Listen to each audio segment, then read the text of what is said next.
என் பெயரை ஏ.டி. ஷேக் மொய்தீன் மிஸ்பாஹி. நான் சிதம்பரம் தாலுகாவில் இருக்கக்கூடிய பின்னத்தூர் பள்ளிவாசியில் இமாமாக பணியாற்றுகின்றேன். இரண்டாவது டோக்கனுக்கு தாங்கள் பதில் கூறுகின்ற போது ஒற்றுமைக்கு வழியே இல்லை என்று சொன்னீர்கள். ஆனால் ஆரம்ப காலத்திலே தௌஹீத் ஜமாத் டிஎன்டிஜேயும் டிஎன்டிஜே பின்னால் வந்தது, ஏகபோக தௌஹீத் ஜமாத் என்று இருந்தது. அதிலிருந்து சாக்கு என்று ஒன்று பிரிந்தது. அதற்கு பின் பல பிரிவுகளாக பிரிந்து கிட்டத்தட்ட 7-8 பிரிவுகள் பிரிந்திருக்கிறது. ஆனால் கொள்கை, நீங்கள் சொன்ன கொள்கை, ஒவ்வொருவருத்திற்கும் ஒரு கொள்கை, தப்லீக் ஒரு கொள்கை, அதாவது முரீதுகள் ஒரு கொள்கை. ஒரே கொள்கையில் இருந்தவர்கள் பல பிரிவாக பிரிந்திருக்கின்றீர்கள். கேள்வியே, மக்களுடைய கேள்வியே, ஒரே கொள்கையில் இருந்தவர்கள் பல பிரிவாக பிரிந்திருக்கிறீர்கள். உங்களை சேர்த்து தன் முன்னாள் சகோதரர் ஒருவர் சொன்னார், உதாரணமாக, அதாவது முன்னால் ஏகபோகமாக ஒரே குழுவாக தமுக எல்லாம் ஒரே குழுவாக நீங்க இருந்து டிசம்பர் 6 ஆர்ப்பாட்டம் செய்கின்ற போது உண்மையிலே அது பிரதிபலிக்கக்கூடிய ஒரு நிலை ஏற்படுத்தது. ஆனால் தற்போது சற்று குன்றியதாக அங்கு ஒரு குழு இங்கு ஒரு குழுவாக ஒரு சின்ன சின்ன தப்லீக் ஜமாத் போன்று 4 பேர் 5 பேர் நிக்கிற மாதிரி, உதாரணத்துக்கு அப்படி ஒரு சின்ன சின்ன குழுவாக தனித்தையாக நிற்பதை விட பல அதாவது பெருங்கூட்டத்தை திரட்டுவதைத்தான் இன்றைய அரசு விரும்புகிறது. இன்றைய அரசு மத்திய அரசாக இருந்தாலும் மாநில அரசாக இருந்தாலும் யாருக்கு என்ன கூட்டம் சேர்கிறது அவர்களுக்கு சலுகை, யாரின் மூலமாக ஓட்டு வரும் அவர்களுக்கு சலுகை, இவர்களிடத்தில் என்ன செல்வாக்கு இருக்கிறது அவர்களுக்கு சலுகை, இவர்கள் மூலமாக நமக்கு ஓட்டு வந்து சேர்மை ஆனால் அவர்களுக்கு சலுகை. அப்படி என்று இருக்கின்ற காலகட்டத்தினால் இன்று நாம் அரசியல் ரீதியாக பார்ப்போமே ஆனால் பொருளாதாரத்திலும் சரி, படிப்பிலும் சரி, உத்வேகத்திலும் சரி, எல்லா விஷயத்திலும் 50 வருஷம் நாம் பின்தங்கி இருக்கின்றோம். இதற்கு காரணம் முன்னால் இருந்த ஆலிம் பெருமக்கள் ஆங்கிலம் படிக்கவே கூடாது என்று சொன்னார்கள்.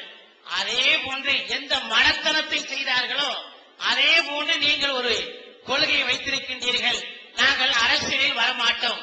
இன்றைய காலகட்டத்தில் அரசியல் விளிம்பில் வரவில்லை என்று சொன்னால் இன்றைய அரசு பயப்படுவதில் எதற்கு பயப்படுகிறது என்றால், மத்திய அரசாக இருந்தாலும் மாநில அரசாக இருந்தாலும் இவனுக்கு பின்னால் என்ன படை இருக்கிறது, இந்த கட்சியுடைய வலிமை என்ன. நேற்று மரம் வெட்டியவர்கள் இன்று பாராளுமன்றத்திலே 10 சீட்டு வேண்டும் என்று எண்ணுகின்றார்கள், சட்டசபையிலே 50 சீட்டு வேண்டும் என்று எண்ணுகின்றார்கள். நாங்கள் அரசியல் வேண்டாம், எங்களுக்கு மறுவுலகை போதும் என்றால் அல்லாஹு தஆலா திருமறை சொல்கிறான், ரப்பனா ஆத்தினா ஃபித்துன்யா ஹஸனா அவில் ஆகிரத்தி ஹஸனா. முதல்ல துன்யா சிறப்பாக வேண்டும் என்று சொல்லுகின்றான், இரண்டாவதான் மறுமை வேண்டும் என்று சொல்லுகிறான். நாங்கள் அரசியலுக்கு வரமாட்டோம், மார்க்கத்தை மட்டும் பார்த்துக்கிறேன் என்று சொன்னால் எங்களுடைய சமுதாயம் எப்படி வேண்டாலும் போகட்டும்.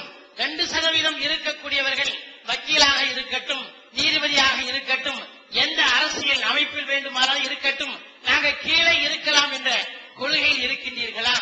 ஆகையினால் என்னுடைய ஒட்டுமொத்த கேள்வியுடைய சாராம்சம் என்னவென்று சொன்னால், ஒன்றுபட்டால், ஒன்று திரண்டால் இந்த நாட்டிற்கும் அரசியல்வாதிகளுக்கு முன்னால் நாம் 25 கோடி என்று அங்கங்கே இருந்து கொண்டு ஒவ்வொரு மூலையில் இருந்து கொண்டு சொல்வோமே ஆனால் அரசியல்வாதி நம்முடைய பலத்தையும் பலகீனத்தையும் விளங்கி வைத்திருக்கின்றார்கள். ஆகையினால் ஒன்றுபட்டால் தான் எதையும் சாதிக்க முடியும். அதற்கு உங்களுக்கு சரியான விளக்கம் வேண்டும் என்று உங்களை விரும்பி கேட்டுக்கொள்கிறேன். அதாவது 2ஆம் நம்பருக்கு சொன்ன கேள்வி, ஒவ்வொருத்தருக்கும் ஒரு கொள்கையில் இருக்கிறாங்க, கொள்கை ரீதியாக சேர்க்க முடியாது என்று சொல்லி ஒரே கொள்கையில் இருந்தவங்க பல பிரிவா இப்ப பிரிஞ்சிட்டீங்க. அதற்கு சரியான பதில் தேவை. ஒன்றுபடுவதற்கு என்ன வழி இருக்கிறது என்பதை நீங்கள், அதாவது வாத அடிப்படையிலே திறமையாக பதில் சொல்வதை விட அது சம்பந்தமாக முயற்சி செய்ய வேண்டும், ஆய்வு செய்ய வேண்டும் என்று அன்பாக வேண்டுகிறேன். நிறைய தேவையான கருத்துக்களை தான் பதிவு பண்ணியிருக்காங்க. எல்லாமே விளக்கப்பட வேண்டிய விஷயங்கள், எல்லாமே தெளிவுபடுத்தப்பட வேண்டிய விஷயங்கள் தான். முதலாவது, ஒரு கொள்கையில எல்லாரும் ஒன்றுபட்டாதான் நம்ம ஒன்றுபட முடியுமே தவிர அது இல்லைன்னா ஒன்றுபடுவது சாத்தியமே கிடையாது. அதை பேசும்போது பிரிஞ்சிருவோம் அப்படின்னு சொன்னோம். இது ஒரு வாத திறமையில உள்ள மேட்டரே கிடையாது. இதுதான் யதார்த்தம். 50 வருஷமா நடந்த அனுபவ அறிவு இது. 50 வருஷமாக பல கொள்கை உடையவர்கள் ஒன்னா சேருவாங்க. அவர்களுக்குள்ள மாறுபட்ட விஷயங்கள் அன்னைக்கு சர்ச்சைக்கு எடுத்துக்கொள்ளப்பட்டால் அன்னைக்கு வெளிநடப்பு செஞ்சு போயிடுவாங்க. இது எங்களுக்கு பிடிக்காது, உங்களுக்கு பிடிக்காதுன்னு. இதுதான் லாஜிக்காவும் இதுதான் நடக்கும். இதை விளங்கிக்கணும். இதுல அவங்களுடைய சந்தேகம் எங்கீங்க நான் வருதுன்னு கேட்டா, அப்ப நீங்க தௌஹீது ஜமாஅத்து ஒரு கொள்கை தானே சொல்றீங்க, ஒரு கொள்கைண்டா ஒன்று பண்ணலாம்னு சொன்னா நீங்க ஏன் பிரிஞ்சீங்க? இது நேர்மையான கேள்வி. ஒரு கொள்கையில எல்லாரும் வந்துட்டோம்னு சொன்னா ஒன்றுபடலாம் என்பது உண்மையா இருந்தால், நீங்க தௌஹீத் ஜமாஅத்துன்னு சொல்லியே நீங்க பல பேர்கள்ல இருந்தீங்க, ஜாக்குங்கிறீங்க, இப்படி பல பேர்ல நீங்க மாறி போயிட்டீங்களே, அப்ப நீங்க ஒரு கொள்கையா இருந்து ஒன்றுபடலையே? இது ஒரு நல்ல கேள்விங்க. ஆனால் காரணம் என்ன தெரியுமா? ஒரு கொள்கையா இல்லாம போனதுனாலதான் ஒன்றுபடல. நீங்க ஒரு கொள்கைன்னு சொல்றீங்க. இப்ப நாங்க ஜாக்குல இருந்து வந்த பிரச்சனையா இருந்தாலும், அமமுக இருந்த பிரச்சனையா இருந்தாலும், வேற பணங்காசு வேற விஷயத்துக்கு நாங்க ஒன்று வெளியே வந்தோமா, கொள்கையில அவங்க தடம் புரண்டுட்டாங்கன்னு சொல்லிட்டு வந்தோமா? இதுதான் டாபிக். இப்ப உதாரணமா எடுத்துக்கொள்வோமே, தௌஹீத் என்று சொன்னால் நாங்க என்ன அடிப்படையில் தௌஹீத சொல்றோம்? குர்ஆன்ல உள்ளது மட்டும்தான் மார்க்கம், நபிகள் நாயகம் சொன்னது மட்டும்தான் மார்க்கம். இதுதான் தௌஹீத். தௌஹீத் என்ன அர்த்தம்? அல்லாஹ் சொன்னது மட்டும்தான் மார்க்கம், ரசூல் சொன்னது மட்டும்தான் மார்க்கம். இதைத்தான் ஜாக்கில் இருக்கும்போது எல்லாருமே சொன்னோம். அவங்க என்ன பண்ணிட்டாங்கன்னு கேட்டா, குர்ஆன்ல உள்ளதையும் எடுத்துக்கிறோம், ஹதீஸ்ல உள்ளதையும் எடுத்துக்கிறோம், சஹாபாக்கள் சலபசாலிஹின்கள் சொன்னதை எடுத்துக்கிறோம் அப்படின்னு ஒரு குழப்பத்தை கொண்டாந்து நுழைக்கும் பொழுது அதை எதிர்த்து வெளியே வர்றோம்.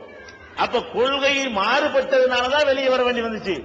பதவிக்காக வேண்டிய அந்தஸ்துக்காக வேண்டிய வெளியே வரல. நமக்கு அவங்களுக்குள்ள விவகாரமே என்ன? கொள்கை வேறே ஆயிப்போச்சு. அப்ப வேற எந்த கொள்கை தௌஹீத், அந்த கொள்கையை விட்டுட்டு அவங்க தடம் புரண்டது பொழுது அந்த கொள்கை தான் மறுபடியும் எங்களை வெளியே தள்ளுது. அவர்கள் அந்த கொள்கையில கரெக்டா இருந்திருப்பார்களே, ஆனால் நாங்கள் அதுல தான் இருந்துகிட்டே இருப்போம். அவ்வளவு வேணாம். இப்ப நம்ம நடவடிக்கை எடுத்து சில பேரை நீக்கி இருக்கிறோம். அவங்க கூட ஒரு தௌஹீத் ஜமாஅத்துன்னு என்ன செய்யறாங்க, ஒரு பேரை வச்சிருக்கிறாங்க. அவங்க இப்ப என்ன சொல்றாங்க தெரியுமா?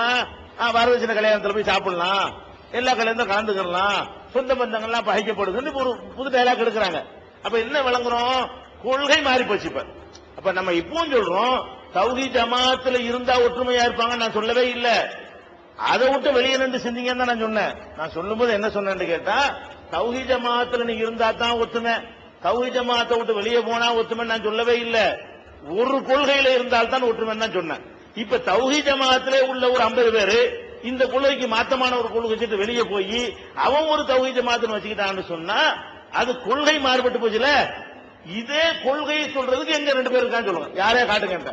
நாங்க சொல்ற மாதிரி ஜாக்கு சொல்லுதா, வேற எந்த ஒரு தௌஹீதுங்கிற பேர்ல அமைப்பாவது குர்ஆன் ஹதீஸ் மட்டும்தான் மார்க்கம், அதை தவிர சஹாபி சொன்னாலும், இமாம் சொன்னாலும், பெரியார் சொன்னாலும், ஊர் சொன்னாலும் ஏத்துக்கிற மாட்டோம் இப்படி நாங்க சொல்றோம்ல.